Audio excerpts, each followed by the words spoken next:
ना हम लोग को दूसरा नंबर क्वेश्चन देखने वाले हैं 9.2 का। देखो क्वेश्चन क्या है कि अब जो हम लोग पांचों छह प्रमेय पढ़े हैं ना, उन सब का उपयोग करेंगे। क्या है प्रमेय, उनका उपयोग देखो कैसे करेंगे। यदि एक वृत्त की दो समान जीवाएं वृत्त के अंदर प्रतिच्छेद करें, यदि एक वृत्त है उसके अंदर दो समान जीवाएं हैं और यदि वृत्त के अंदर प्रतिच्छेद करें तो सिद्ध कीजिए कि एक वृत्त की एक जीवा के खंड दूसरे जीवा के खंड के बराबर होते हैं।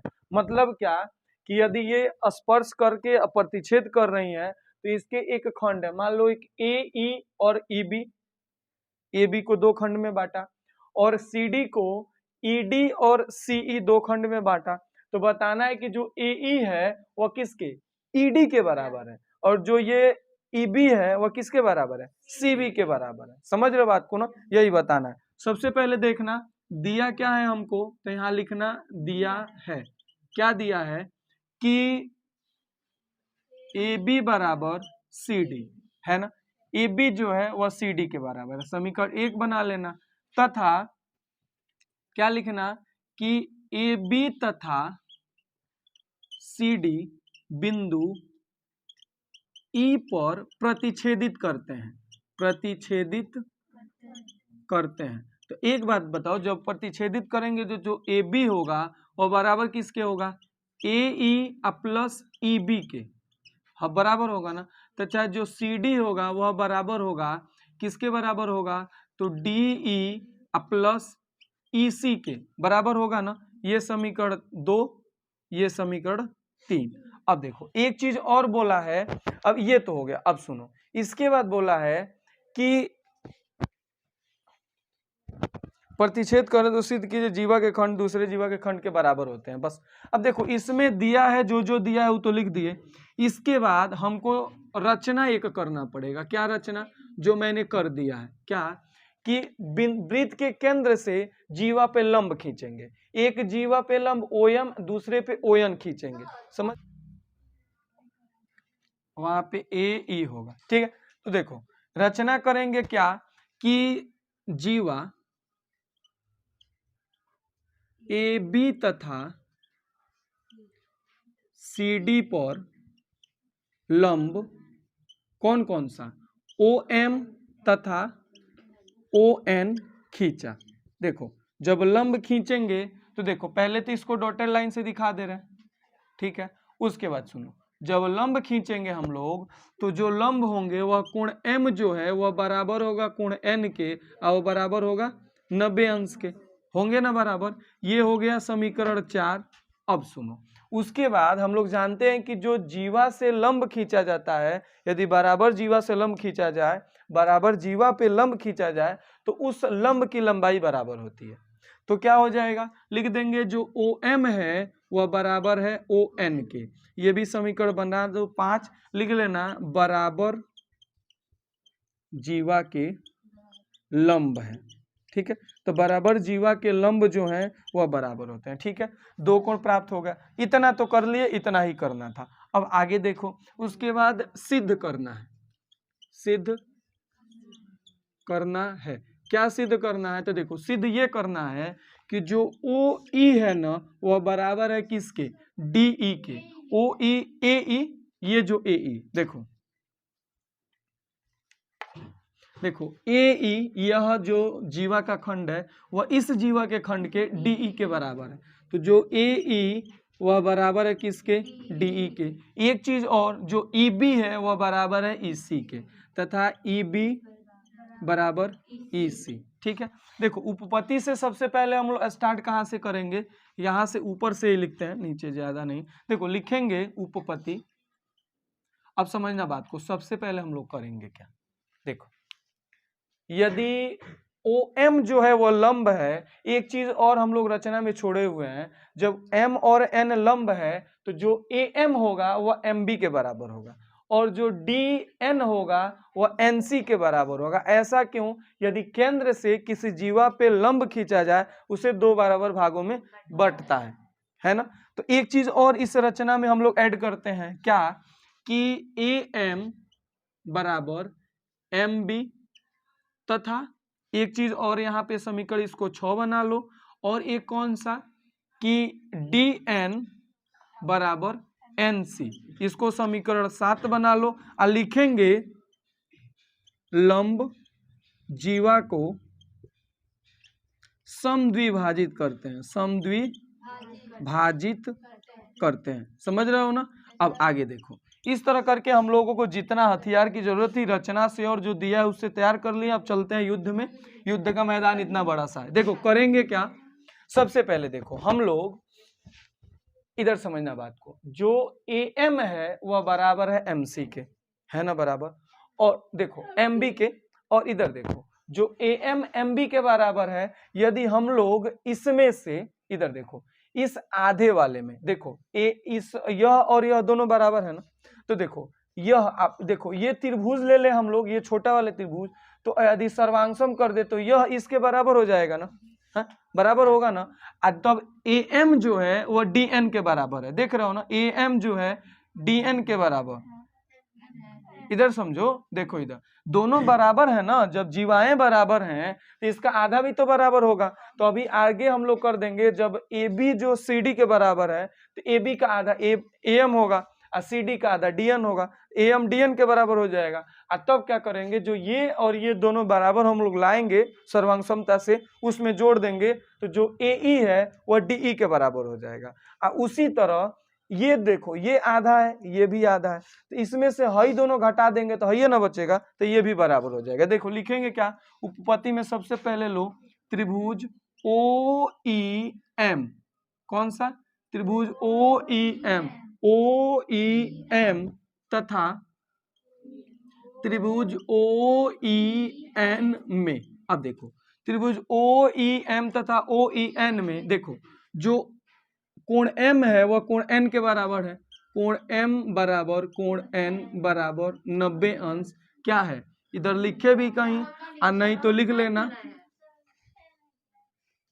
कोण M कोण N के बराबर है, लिख लेना रचना से, ठीक है, रचना से लिख लेना, या समीकरण बनाए हो तो समीकरण से लिख लेना। उसके बाद देखो जो OE है वह दोनों में उभयनिष्ठ है, तो क्या लिख लेना, उभयनिष्ठ है। और सुनो एक चीज और, जो लंब होते हैं वह जीवा पे जो लंब खींचे जाते हैं बराबर जीवा के लंब, वो तो बराबर होते हैं ना। तो देखो जो OM है वो बराबर होगा ON के, यहाँ लिखे भी हैं हम लोग, बराबर जीवा के लंब है, OM बराबर ON, लिख लेना समीकरण 5 से। अब देखो त्रिभुज क्या होगा, सर्वांग सम, एक राइट एंगल हो गया और दो ठो भुजाएं, तो फिर त्रिभुज सर्वांग सम ना, कि लिखेंगे त्रिभुज OEM सर्वांग सम त्रिभुज OEN किससे, RHS सर्वांग समता कसौटी से, ठीक है। तो देखो जब त्रिभुज सर्वांग सम हो गए तो संगत भुजाएं संगत कोण भी बराबर, तो भाई इधर देखना ये बराबर ही है, ये दोनों बराबर ही है और ये कोण बराबर ही है, बस यही और यही ने दो ठो छूटा है, तो हमको ME को NE के बराबर करना है, बस यही। तो लिख देंगे ME जो है वह बराबर है NE के, ठीक है, CPCT से। यहाँ समीकरण बनाना चाहते हो तो कहाँ तक चलें, 7 तक ना, समीकरण 8 बना लो, ज्यादा समीकरण भी बना लेना, इधर ज्यादा जरूरत नहीं थी लेकिन चलो बना लिए, कोई बात नहीं, इतना कर लिए। अब इधर देखना, लिखना कि AB बराबर CD, AB किसके बराबर है, CD के बराबर है ना, क्या बराबर है, AB जो है वह CD के बराबर है, ठीक है। यदि AB का आधा करें 1/2 AB बराबर 1/2 CD, तो देखोगे AB का आधा करेंगे तो AB जो है वो दो पार्ट्स में है, एक AM में और एक MB में, तो AB का आधा करेंगे तो AM लिख सकते हैं ना, या MB लिख सकते हैं ना, तो हम AM लिख दे रहे हैं, क्या लिख दे रहे हैं, AM। तो AM जो है वह बराबर है किसके, CD, तो CD को आधा करेंगे तो या तो DN लिखे या NC लिखे, तो मैं लिख दे रहा हूं DN, कोई दिक्कत नहीं ना। अब देखो AM जो है वो DN के बराबर हो गया ना, और समीकरण 8 में देखोगे ME है जो NE के बराबर, तो लिख लेना से समीकरण 8 + 9 से जोड़ो, देखो AM plus ME, left hand side को लेफ्ट हैंड साइड में और राइट हैंड साइड को राइट हैंड साइड में जोड़ते हैं। देखो AM + ME, इधर देखो A M plus M E को क्या लिखेंगे, ए ई ना, क्या हो जाएगा ए ई बराबर D N plus N E, D N plus N E क्या लिख देंगे डी ई, हो गया ना, यही सिद्ध करना था ना। देखो इधर ए ई प्लस डी ई सिद्ध हो गया। अब फिर देखो अब क्या करेंगे हम लोग कि हाँ अब देखो इसी प्रकार लिख लेना, इसी प्रकार क्या ला सकते हैं हम लोग, ई बी बराबर ई सी, ठीक है। देखो कैसे, ये इधर समझो, इसको कर कैसे सकते हैं, लिख लोगे कोई दिक्कत नहीं, इधर समझो।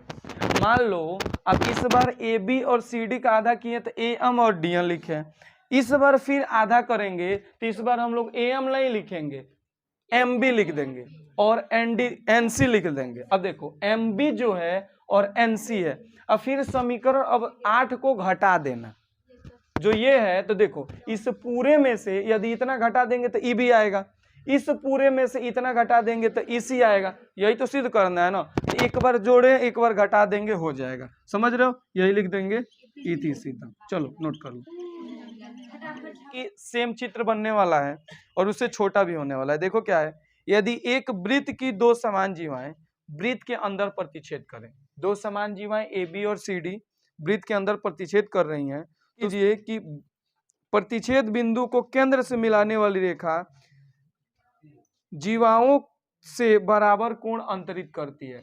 यानी कि ये जो रेखा है जो मिला रही है केंद्र को, ये जीवाओं से यानी कि इन जीवाओं से समान कोण अंतरित कर रही है, यही बताना है, ठीक है ना।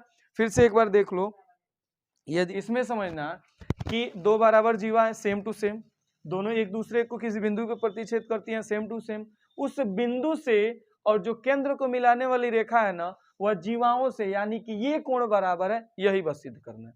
सबसे आसान देखो कैसे करेंगे, दिया है क्या दिया है कि जो ए बी है वह बराबर है सी डी के, समीकरण 1 बना लो। और क्या दिया हुआ है कि जो हमारे जीवाएं हैं क्या क्या, ए बी बराबर सी डी है। तो देखो अब इसके बाद हम लोग रचना करेंगे, बस इतना ही, इसके आगे कुछ करना ही नहीं है। रचना देखो क्या करेंगे, दिया के बाद रचना, इसके पहले वाले में ज्यादा कुछ लिखे थे ना, जो जो दिया था हटा दो, सब हटा दो। रचना क्या करना है कि केंद्र से जीवा पर लंब कौन कौन, ओ एम तथा ओ एन खींचा। देखो जब केंद्र से जीवा पे लंब खींचेंगे तो देखो पहली बात तो जो कोण एम है वह कोण एन के बराबर होगा, ठीक है। इसके बाद क्या होगा कि जो ये ए एम है वह एक चीज और कि जो केंद्र से जीवा के बीच की दूरी होती है, यदि जीवाएं बराबर होते हैं तो वह भी बराबर होती है, तो क्या हो जाएगा जो एम है वह बराबर होगा ओ एन से। समीकरण 3 बना लेना, लिख लेना जीवा बराबर है, लिख लेना बराबर जीवा की केंद्र से दूरी है, केंद्र से दूरी है, दूरी जो होती है वह बराबर होती है। अब देखो हमको जितना करना था उतना कर चुके हैं, है ना। अब डायरेक्ट क्या करो, इसको सर्वांगसम ला दो, लिखेंगे उपपत्ति, लिखेंगे त्रिभुज, किस त्रिभुज में, देखो ओ ई एम तथा त्रिभुज ओ ई एन में। अब देखो इस त्रिभुज में जो ओ ई है वह बराबर है किसके, ओ ई के, क्या है उभयनिष्ठ है। आगे देखो जो ओ एम है वह बराबर है ओ एन के, क्या है अभी लिखे हैं ना, समीकरण 3 से लिख देना, क्योंकि ये रीजन दिए हैं कि क्यों ऐसा हुआ है। और एक ही चीज और देखो, जो m है वो n के बराबर है, कोण m बराबर कोण n, कितना, समीकरण 1 है कि 2 है, 2 है, ये बराबर 90 अंश मन करे तो लिख लेना, ना भी लिखोगे तो चलेगा, लिख लेना समीकरण 2 से। देखोगे त्रिभुज सर्वांगसम हो गया ना, जब त्रिभुज सर्वांगसम हो गए तो लिखेंगे त्रिभुज ओ ई एम सर्वांगसम त्रिभुज ओ ई एम। जब देखो त्रिभुज सर्वांगसम है किससे, आर एच एस सर्वांगसमता कसौटी से। जब त्रिभुज नहीं, राइट हाइपोटेनियस साइड से होता है उसका अर्थ, हाँ राइट हैंड साइड इसको नहीं बोलते हैं, इसको राइट हाइपोटेनियस साइड। हाइपोटेनियस का मतलब जो इसका कर्ण है, देखो इसका कर्ण यह है ना, लंब के सामने एक भुजा कर्ण होती है, देखो दोनों कर्ण बराबर है, और देखो एक आधार बराबर है और एक राइट हैंड साइड है, मतलब राइट हैंड मतलब राइट एंगल है, बस इसीलिए ऐसा। ठीक है, देखो जब त्रिभुज सर्वांगसम होगा तो संगत कोण बराबर होंगे। तो देखो कौन बराबर होगा, ओ ई एम जो कोण है वो ओ ई एन के बराबर होगा। क्या होगा, कोण ओ ई एम बराबर कोण ओ ई एन। यही लाना भी था। देखो इसमें ना जो सिद्ध करना था वो छोड़ चुके थे, सिद्ध करना है तो यार बीच में लिख लो क्या है, ओ कोण ओ ई एम बराबर कोण ओ ई एन, यही सिद्ध करना था, यही सिद्ध भी हो गया। क्या करेंगे, सी पी सी टी से, बस यही करेंगे। इति सिद्धम, छोटा सा था, आसान था सा, नोट कर लो। हाँ देखो अब तीसरा नंबर प्रश्न है, प्रश्नावली यही 9.2 का ही। क्या क्वेश्चन है कि यदि एक रेखा दो संकेंद्री वृत्तों, एक ही केंद्र वाले वृत्त, संकेंद्री वृत्त उसी को बोलते हैं जिसके केंद्र एक है, के वृत्तों को जिनका केंद्र O है ए बी सी और डी पर प्रतिच्छेद करती है। किस पे, ए बी सी और डी पे प्रतिच्छेद करती है, ये रेखा है। सिद्ध क्या करना है कि जो ए बी है ना वह सी डी के बराबर है। बात तो सही है, बराबर तो होना ही है। देखो कैसे भाई, इस वृत्त का ये, इस वृत्त का ये तो छोटा वाला वृत्त है तो करेक्टली बराबर होना है। सिद्ध कैसे करेंगे, देखो सबसे पहले जो दिया है वृत्त का केंद्र O है, इसके आगे कुछ दिया ही नहीं भाई, एक रेखा है, इधर काटती उधर काटती, सब क्या लिखने जाए, कोई जरूरत नहीं। आगे देखो एक रचना करेंगे हम लोग, क्या रचना, देखो रचना में लिखेंगे कि केंद्र O से जीवा पर लंब खींचा। क्या खींचा, लंब खींचा। अब देखो जब जीवा पर लंब खींचेंगे तो एक बात बताओ, यहां से यदि हम लोग यहाँ लंब खींच देते हैं तो ये 90 अंश का होगा, ये 90 अंश का होगा। अब एक बात बताओ कि यदि वृत्त के केंद्र से जीवा पे लंब खींचा जाए तो वह जीवा को दो बराबर भागों में समविभाजित करती है ना। तो जीवा पे लंब क्या खींच रहे हैं, ओ एम खींच दे रहे हैं। क्या खींच दे रहे हैं, केंद्र O से जीवा पर ओ एम लंब खींचा। कौन लंब खींचा, ओ एम लंब खींचा। अब देखो जब ओ एम लंब खींचेंगे तो जो ए एम होगा वह किसके बराबर होगा, एम डी के बराबर होगा ना, चाहे डी एम के बराबर होगा ना, बराबर होगा ना।